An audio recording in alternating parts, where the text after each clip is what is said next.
Hello everyone. ये question जो है ज्योमेट्री का, हमने एक एमबीए एंट्रेंस एग्जाम रहता है जिसका नाम होता है कैट CAT। उससे लिया है ये क्वेश्चन, है ना। और आप देखोगे कि अगर आप ग्रेड 10 या क्लास 10 में हो तो आप इसे आसानी से सॉल्व कर सकते हो।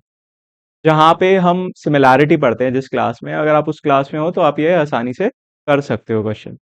देखते हैं इसे कैसे सॉल्व करना है। इस क्वेश्चन में हमें एक ट्रायंगल दिया है ABC, और एक और ट्रायंगल दिया है जो उसी ट्रायंगल के अंदर है, जो कि है BDC, है ना।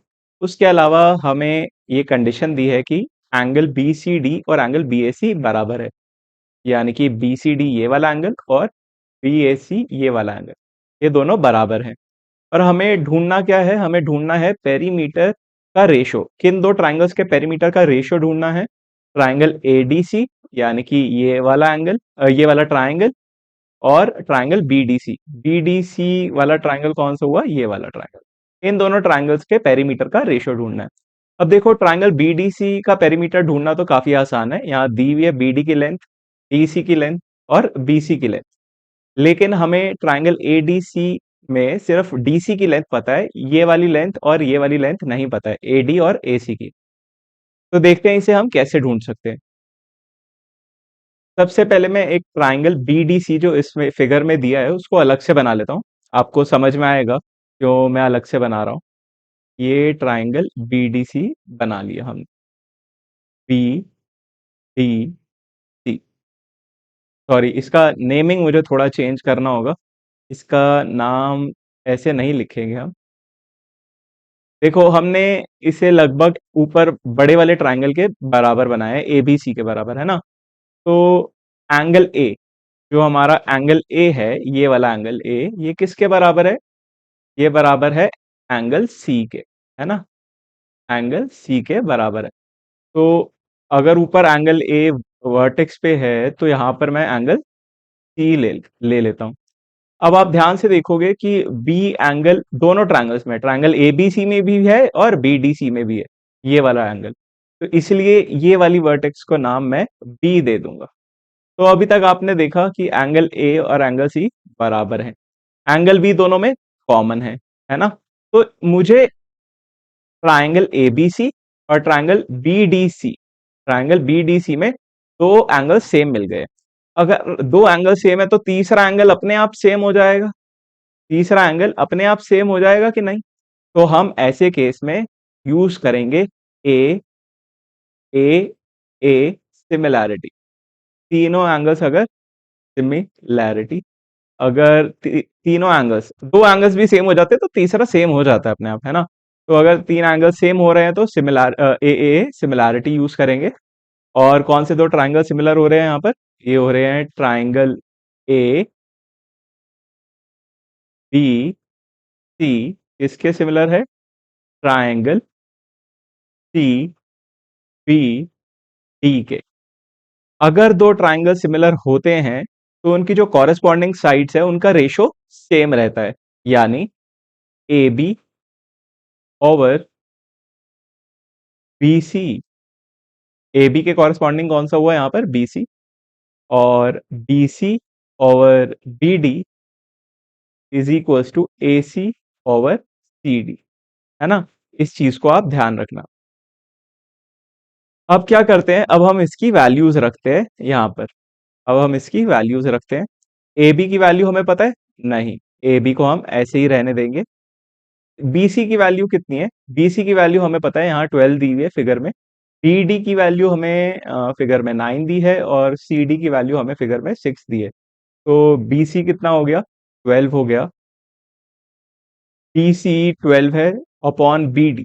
BD की वैल्यू कितनी है? 9 इक्वल्स टू AC। AC की वैल्यू है हमारे पास 9 is equals to, sorry, AC by CD। CD कितना दिया है? 6। तो सबसे पहले मैं इसको लेता हूं। इसको अगर सॉल्व करते हैं तो देखते हैं क्या आएगा।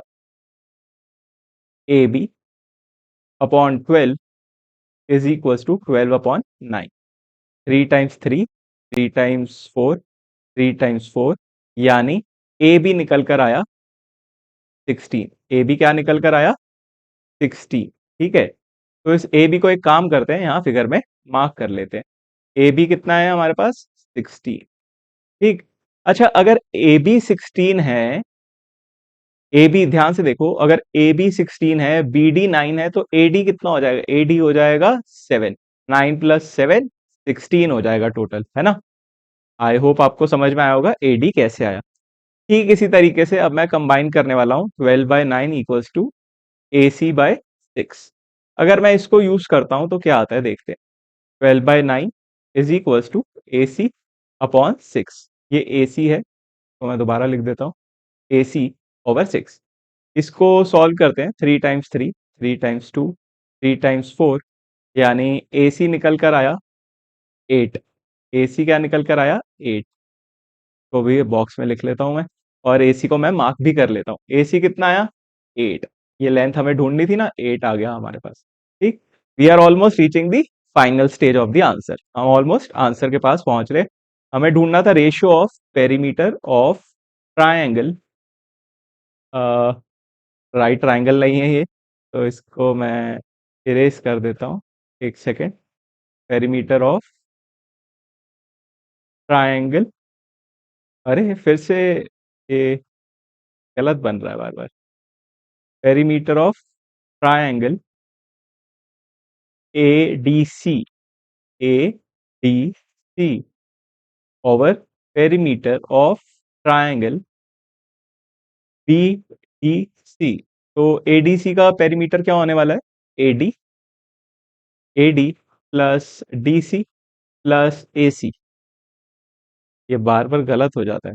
एसी, तो एक्चुअली में हम, मेरा जो ज्योमेट्री का फिगर वाला है ऑटोमेटिकली फिगर बन जाती है, वो ऑन है, इस वजह से ए हमेशा ट्राइंगल बन जाता है।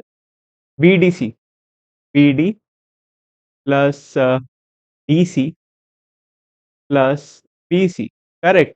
तो अब बस कुछ नहीं, इनकी वैल्यूज को पुट करना है यहाँ पर। एडी कितना है मेरे पास? 7 है। डीसी कितना है? 6 है। एसी कितना है? 8 है। पीडी कितना है? 9। डीसी कितना है? 6। BC 12। 7 plus 6 13, 13 plus 8 21, 9 plus 6 15, 15 plus 12 27। इसको थोड़ा और सिंप्लीफाई करते हैं तो क्या आ जाएगा? क्या आ जाएगा? 7, 7/9। तो हमारा जो रेशो आ रहा है, जो हमें ढूंढना था यहाँ पर इन दो ट्राइंगल्स के पेरीमीटर का रेशियो, वो आ रहा है 7/9। ये हमारा फाइनल आंसर है। जो क्वेश्चन मार्क हमें ढूंढना था वो क्या आ रहा है? 7/9। ठीक। आई होप आपको सॉल्यूशन समझ आया होगा, और जो बच्चे क्लास 10 में उनको डेफिनेटली अच्छा लगा होगा ये क्वेश्चन। आपको सॉल्यूशन अच्छा लगा तो आप प्लीज लाइक कीजिए वीडियो को, और सब्सक्राइब भी करना चैनल को। हो सके तो अपने फ्रेंड्स के साथ भी शेयर करना।